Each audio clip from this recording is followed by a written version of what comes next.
అందరికీ నమస్కారం. నేను మీ చిలకమర్తి ప్రభాకర్ చక్రవర్తి శర్మ. భాద్రపద మాసం చాలా ప్రత్యేకమైనటువంటి విశేషమైనటువంటి మాసం.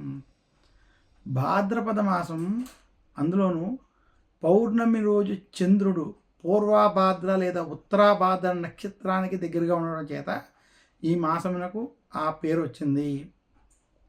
భాద్రపద మాసం విష్ణు ప్రీతికరం అని కూడా చెప్పబడింది శాస్త్రాల్లో. మనకి దక్షిణాయనంలో ఒక్కొక్క మాసానికి ఒక్కొక్క ప్రాధాన్యత ఉంది. శ్రావణ మాసం విశేషించి లక్ష్మీదేవి పూజకి సంబంధించినట్టుగా, అలాగే భాద్రపద మాసం విఘ్నేశ్వరుడికని, ఆశ్వీజ మాసం అమ్మవారికని, కార్తీక మాసం శివారాధనకని, ఈ రకంగా ఒక్కొక్క మాసానికి ఒక్కొక్క ప్రాధాన్యత ఇవ్వడం జరిగింది.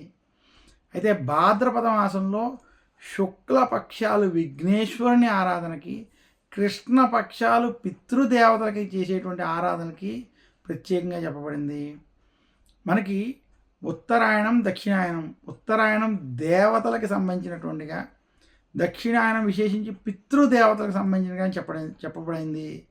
అలాంటి దక్షిణాయనంలో భాద్రపద మాసంలో వచ్చేటువంటి కృష్ణపక్షాలు మహాలయ పక్షాలు పితృపక్షాలుగా కూడా చెప్పడం జరిగింది.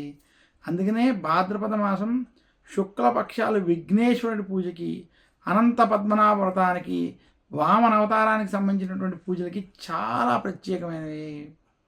ఇటువంటి ఈ భాద్రపద మాసంలో ఎవరైతే ఈ మొదటి 9 రోజులు గణేశ నవరాత్రులు కానీ, కాణిపాకం వంటి క్షేత్రాల్లో 21 రోజులు విశేషంగా విఘ్నేశ్వరుడికి సంబంధించినటువంటి నవరాత్రులు వంటివి చేయడం, ఈ మాసంలో విఘ్నేశ్వరుని పూజించినటువంటి వారికి విఘ్నాలు తొలగిపోయి శుభ ఫలితాలు కలుగుతాయని శాస్త్రాలు తెలియజేసాయి. అందుకనే భాద్రపద మాసం ఇంతటి విశిష్టత, ఇంతటి ప్రాధాన్యత కలిగి ఉంది.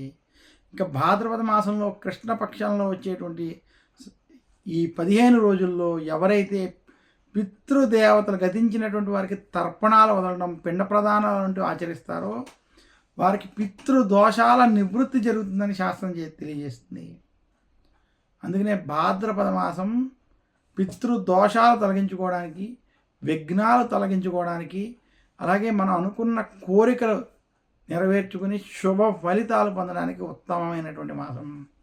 ఇక భాద్రపద మాసంలోనే వామన అవతారం జరిగినట్టుగా ఈ మాసంలో విశేషించి వామన అవతారంలో ఉన్నటువంటి శ్రీ మహావిష్ణువుని పూజించడం, ఇక భాద్రపద మాసంలోనే 14 తోరాలతో అనంత పద్మనాభ వ్రతాన్ని ఆచరించడం, అనంత పద్మనాభ ఆలయ దర్శనాలు వంటివి చేసుకోవడం చాలా విశేషం.